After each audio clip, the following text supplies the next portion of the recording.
Exatamente. Quando você tem o poder, a história muda, né? Mas eu citei esse contexto também porque o governo federal vetou o trecho que proibia o bloqueio de emendas parlamentares impositivas ao sancionar a Lei Complementar número 200 de 2024. A legislação prevê novas medidas para reduzir gastos em caso de déficit fiscal das contas públicas. Originalmente, gente, o texto aprovado pelo Congresso previa outras regras para contingenciamento e bloqueio dessas verbas, mas a decisão do Planalto pode aumentar a crise entre os poderes, já que está mais alinhada à decisão do Judiciário. Por isso que eu disse que essa possibilidade, né? Afinal, muita gente sabe, o Dino compôs a base aliada do governo, até ocupou o cargo no Ministério antes de se tornar ministro do Supremo Tribunal Federal na gestão do Lula. Então, muita gente está considerando que, olha, Executivo e Judiciário está alinhado, Raquel Galinatti. Exatamente. Mas é difícil a gente falar desse alinhamento sem algo concreto, né? Teoricamente, são poderes independentes e que deveriam estar harmônicos entre si para um melhor do nosso país. Claro que, olhando todo o contexto, a gente sabe que o alinhamento existe, até porque aqueles que foram escolhidos para a Suprema Corte Máxima nossa, que é o STF, foram aqueles completamente alinhados com o atual governo federal. Não só nessa gestão, tiveram 3 que entraram, mas nas gestões passadas. Então, o alinhamento do STF é o alinhamento completo com o Supremo Tribunal Federal, e sem contar que o Dino foi um excelente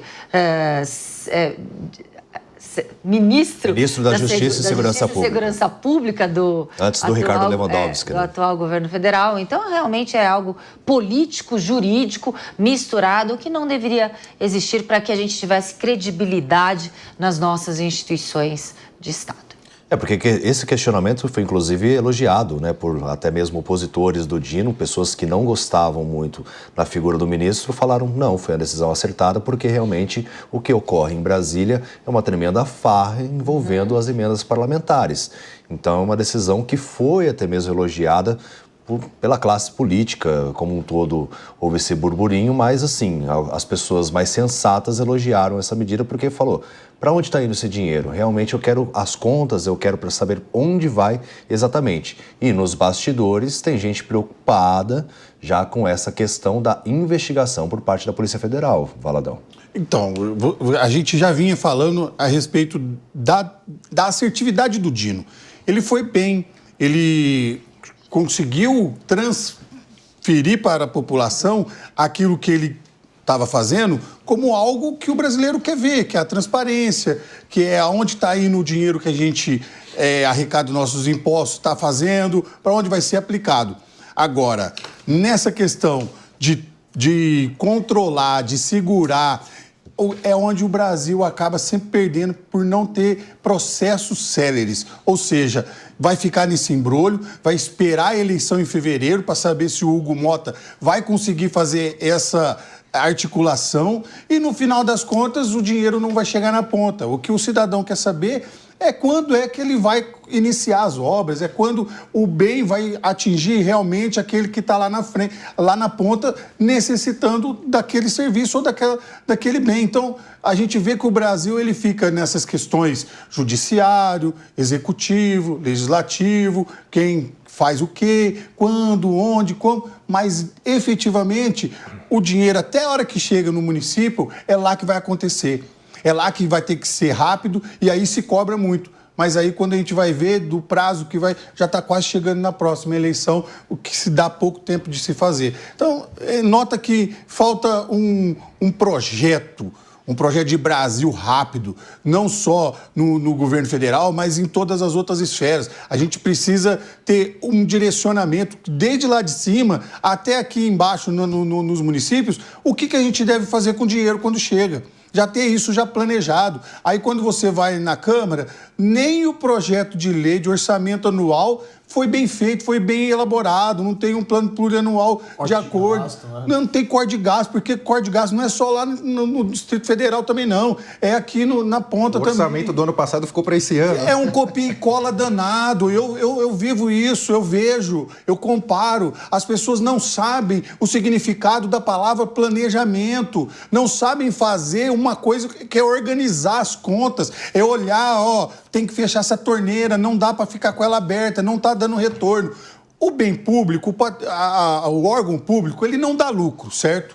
Ele não foi feito para dar lucro, mas uma coisa ele tem que fazer, gerar valor no usuário final, que é o cidadão, quando ele reconhece que uma cidade é segura, quando ele reconhece que a saúde é boa, quando a educação é boa, quando a alimentação e a merenda é adequada. Isso o cidadão tem que ver. Então, nota que lá na esfera federal, você viu aqui agora um especialista de segurança pública indignado porque não foi chamado para um diálogo, não foi chamado para conversar naquilo que afeta o dia a dia deles. Então, não adianta você fazer uma lei muito bonita lá em cima se aqui embaixo não tem gente preparada para absorver e traduzir isso para as pessoas da ponta, da linha de frente, que é o chão. Então, o Brasil ele precisa andar dessa maneira organizada, alinhado e direcionado. Falta líderes com excelência no nosso país. Quer falar, Raquel? Não, excelente. Você disse tudo. Leis utópicas, leis que não têm pragmatismo, leis que não são aplicadas na realidade, leis que só purulam, permeiam o imaginário ou acenam para bolhas ideológicas. Porque, na realidade, o decreto ele não veio para implementar e reforçar e dar estrutura para tudo aquilo que a gente precisa no combate ao crime. Ele veio como um bis in idem, porque o policial ele já atua dentro da legalidade. E aquele que não atua não é um policial, é um bandido que usa distintivo. E é isso que a gente tem que separar muito bem. Não generalizar os atos errados, os atos criminosos, praticados por bandidos infiltrados em instituições policiais e ali colocarem leis ou decretos ou qualquer outro plano do ordenamento jurídico pátrio, né, legal, para que sinalize algo ou justifique algo. Então, concordo plenamente com o que o Valadão acabou de dizer. Agora, João, você acredita realmente nessa escalada de tensão com essa decisão agora do presidente Lula entre Congresso e Executivo? Veja, eu acredito sim num momento de tensão. Foram raros momentos que Parlamento e Executivo caminharam sem essa constante bateção, né, esse abalroamento entre eles.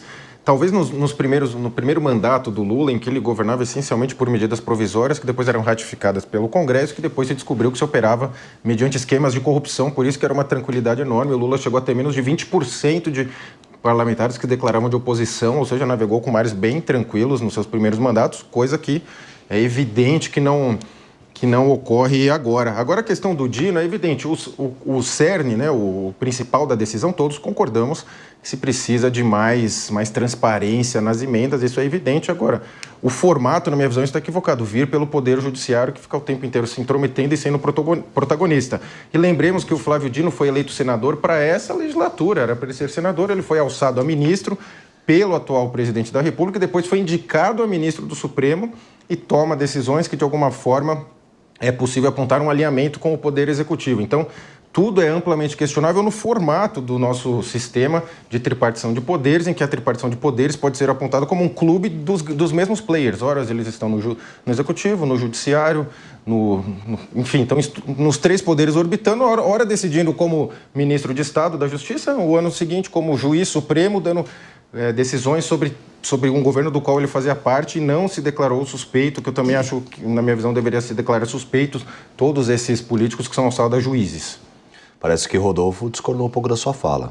Sim, discordo com todo o respeito, claro. Eu acho que a visão política, cada um tem a sua, né? Mas, me baseando no que você falou aqui, eu discordo completamente, porque eu não vejo um clima de tensão se encaminhando para esse ano que está começando 2025, muito menos 2026. As peças que foram colocadas na saída da Rosa Weber e depois do Lewandowski foram duas peças fundamentais dentro do STF que, teoricamente, beneficiariam o Lula. Um é o seu advogado Zanin e o outro é o seu grande amigo de jornada política, que é o Flávio Flávio Dino. Nós estamos vendo, no caso, o Flávio Dino fazendo um excelente trabalho, buscando transparência e fazendo com que o Lula assinasse um decreto agora, sabe, para mais transparências nessas emendas. Nós estamos vendo um coloio, nós estamos vendo duas pessoas caminhando juntos. E o Zanin, que como advogado do Lula, as más línguas aí interpretariam ele como um péssimo ministro, está fazendo um trabalho de excelência no Supremo Tribunal Federal. Então, eu não vejo essa tensão que você está colocando aqui. Mas, me atentando só às emendas, por exemplo, Lula decretou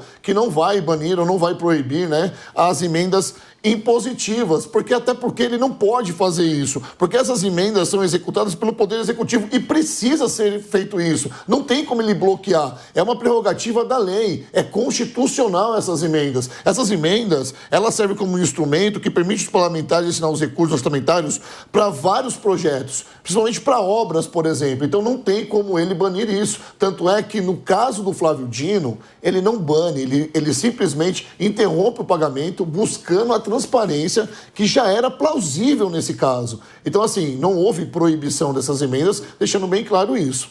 Não, Rodolfo, posso só complementar? Claro, sim. Eu acho que a tensão vai ser entre o executivo e o legislativo. Entre executivo e judiciário, eu vejo águas bem tranquilas entre eles, né? Não, perfeito, mas assim, já teve uma sinalização do Lula, por exemplo, almoçando ali, salvo engano, jantando com o Hugo Mota. Sabe Deus o que foi dito naquela reunião, mas ele com 35 anos, por exemplo, é um político novo, é um menino novo, que tem todo o gabarito para assumir essa casa, para essa casa parlamentar. Eu não vejo que daqui é uma corrida eleitoral agora. É uma corrida eleitoral, nós não estamos no primeiro ano e nem no segundo ano do Lula. Já passou, já foi, o primeiro ano já foi, 2022, 23 e 24 já acabou. Agora são outras águas que estão rolando aqui. E ele colocando essas essas emendas parlamentares debaixo das suas asas, chamando a atenção para isso, sinaliza para o Hugo Mota só uma coisa: olha, as coisas vão ser diferentes. Você não é o retrato do Arthur Lira. Eu não quero que seja dessa forma. Então eu não vejo ainda com maus olhos o que está por vir pela frente. Bom, o Partido Novo, inclusive, se manifestou sugerindo, né, que o Dino negou o bloqueio de emendas por ser amigo de Lula. Isso está uma reportagem no portal Poder 360. E aí os partidos políticos também vão se manifestando, né, Valadão? Então, o que o Rodolfo estava falando aqui, eu vejo o seguinte: é negociata, cara. O Poder Executivo, que tem que pegar essa emenda e ir lá e fazer e executar a obra, ele está ali implorando para o dinheiro chegar, porque esse dinheiro já era para ter vindo. E aí se vê que o Flávio Dino, sim, ele trouxe a questão da transparência, mas botou a mão no dinheiro. Falou: peraí, deixa esse dinheiro aqui agora, que eu quero ver para onde que vai, quem é que está mandando. E aí tem esse controle. Então é mais uma disputa de controle, porque a gente falava que isso já é um caminho para as eleições. Já é um caminho da nova eleição, a corrida eleitoral já começou. Então eles estão... É simples, é sutil esse movimento, mas você nota que já é medidas eleitoreiras. Bom, o clima subiu aqui na mesa, assim como o clima de tensão também está cada vez mais alto em relação ao Executivo e também ao Congresso.